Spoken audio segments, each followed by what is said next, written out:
नमस्कार दोस्तों, मैं आप सबका स्वागत करता हूं अपने YouTube चैनल पे। यहाँ आप सभी को हॉरर से रिलेटेड वीडियो मिलेंगे जो कि सच्ची कहानी पर आधारित है। तो ये कहानी है दिल्ली की, जो कि मेरे फ्रेंड क्रिश ने मेरे साथ शेयर की है। क्रिश के घर में 5 लोग रहते हैं। क्रिश की मम्मी, उसके पापा, बड़ी बहन ज्योति और छोटी बहन प्रियंका। और ये अच्छे खासे फैमिली से बिलोंग करते थे।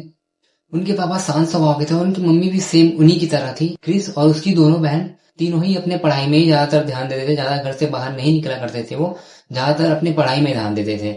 तो फिर एक दिन अचानक से रात के करीबन 12 बजे बेल बजती है। एक बार बजी, 2 बार बजी, तीसरी बार जब बजी तो क्रिस के पापा और उनकी मम्मी का आंख खुलता है। इसकी मम्मी बोलती है, इतने रात गए कौन हो सकता है? तो क्रिस के पापा बोलते हैं, मैं देख के आता हूँ, तुम यहीं रहो। तो वो जाते हैं देखने। उन्होंने सोचा क्या पता इतनी रात गए कोई चोर भी हो सकता है, तो वो अपने हाथ में डंडा ले लेते हैं अपनी सेफ्टी के लिए। तो वो जैसे ही गेट खोलने जाते हैं, लिटरली कोई नहीं रहता है वहाँ। जैसे ही गेट खोलते हैं वहाँ कोई नहीं रहता है। तो थोड़ा शॉक हो जाता है, इतनी रात को कौन हो सकता है। तो फिर वो गेट बंद करके चले जाते हैं अपने रूम में। उनकी वाइफ पूछती है कि कौन था इतनी रात गए। तो वो बोलते हैं, अरे कोई नहीं, स्ट्रीट के बच्चे मजाक कर रहे होंगे। तो पानी नहीं पी के सो जाते हैं। फिर करीबन 1 घंटे बाद फिर से बेल बजती है। 1 बार बजी, 2 बार बजी, जब तीसरी बार जब बेल बजी है, क्रिस और बड़ी बहन ज्योति वो साथ में ही सोए थे, तो उनका आंख खुल गया। तो वो भी बोलते हैं, इतनी रात गए, अभी 1 बज रहा है और इतनी रात गए कौन हो सकता है।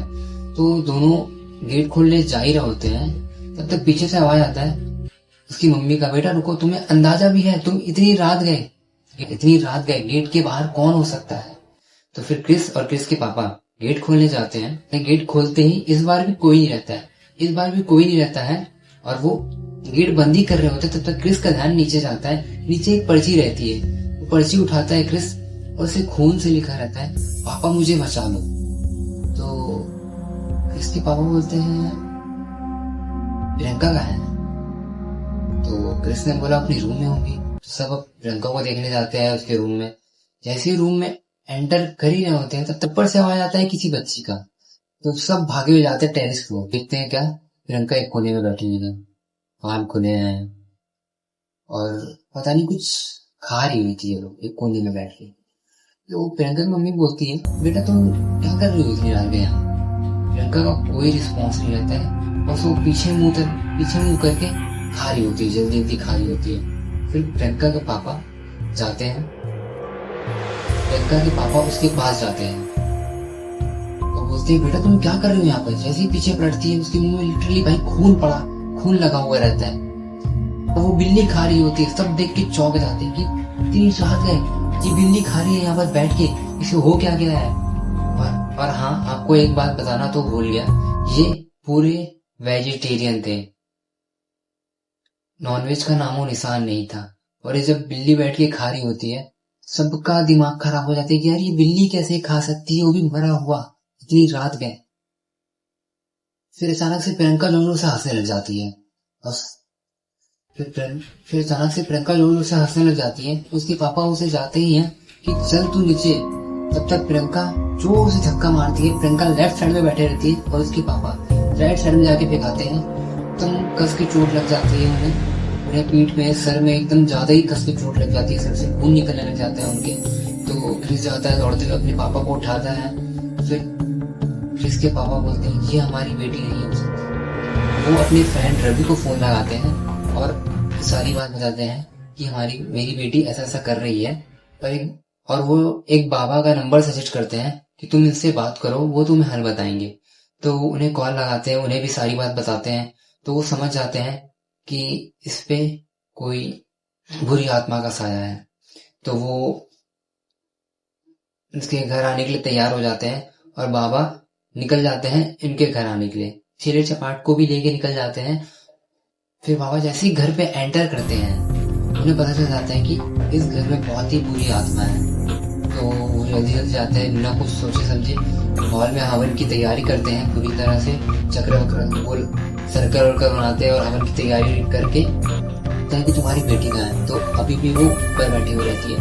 तो फिर सब पूरी फैमिली मेंबर ऊपर जाते हैं प्रियंका को लेने। तो फिर वो अभी एक कोने में बैठ के बस हंस रही होती है। जैसे ही उसके पास पहुंचते हैं, एकदम से चुप हो जाती है और बाबा को देख के बोलती है, तू मुझे भगाएगा, तू मुझे भगाएगा, तुझे तेरी इतनी हिम्मत हो गई, तू मुझे भगा सकता है।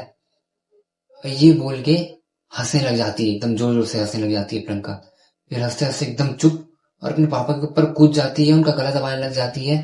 सब छुड़ाने की कोशिश कर रहे, कोई नहीं छुड़ा पा रहा है उन्हें। बाबा एकदम, बाबा को भी ढकेल देती है, सबको ढकेल देती है। फिर बाबा अपनी पोटली में से एक भभूत निकालते हैं और उसके मुंह में फेंक के मारते हैं। प्रियंका वहीं बेहोश।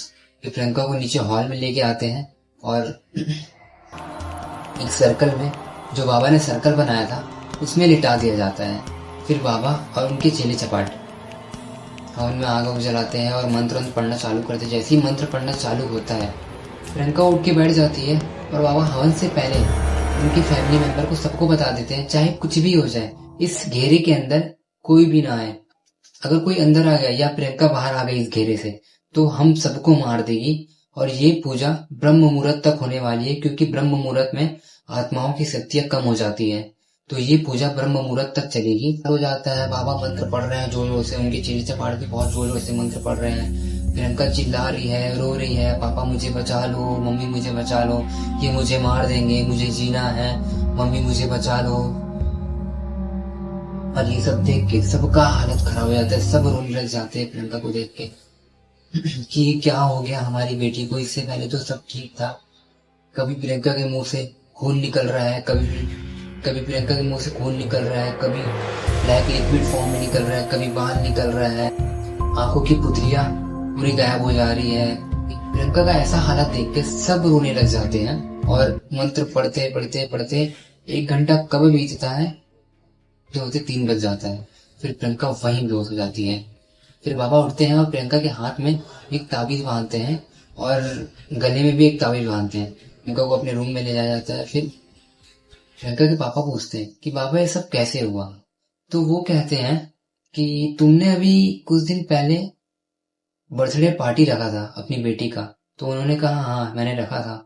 तो उसमें एक लेडी आई थी, प्रियंका का जूठा केक और बाल लेके चले जाती है और उनपे ब्लैक मैजिक करने लग जाती है, क्योंकि प्रियंका बहुत ही ज्यादा खूबसूरत दिखती थी और उसके बाल भी बहुत ही बड़े बड़े थे। शायद इस कारण उस जलन से उसके ऊपर ब्लैक मैजिक करने लग जाती है वो।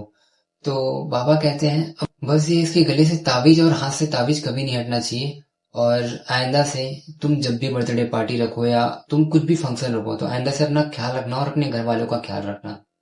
और ये इंसिडेंट हुए 5 साल हो चुके हैं और क्रिस के घर में सब ये इंसिडेंट को भूल चुके हैं, पर हाँ कभी कभी याद आते ही उनकी रूह कांप जाती है। आई होप आपको ये वीडियो बहुत ही अच्छा लगा होगा। मिलते हैं अगली नेक्स्ट वीडियो में। तो अभी के लिए bye bye, tata, see you.